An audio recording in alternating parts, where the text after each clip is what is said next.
Let's turn it around. Here's a question that asks it from the other direction. If I am presumed to be a threat and have done nothing, in my opinion, to provoke a fight, how can the other person try to claim that it's stand your ground defense?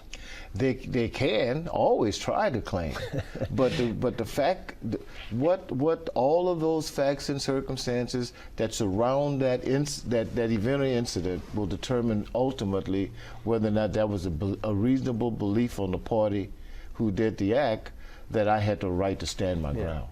And reasonable, again, it's one of those things where if you ask a bunch of halfway educated, not even educated, just bright people, they don't have to have a formal education, do you think that what this person who defended himself or herself did was okay or appropriate? And if they all say no, that was a way too big an overreaction, nobody reasonably would think they're in danger in that situation, then you might be prosecuted for murder or manslaughter.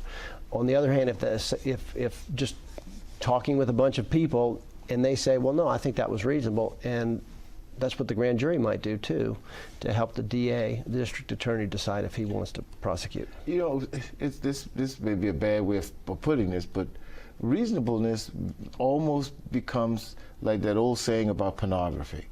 I may not be able to tell you what it is, but I know it when I see it. It's hard to define. Hard to define. But you can say, in the word reasonable, most people know what that means. That means that you had good reason, or it was not unreasonable in order to proceed that way.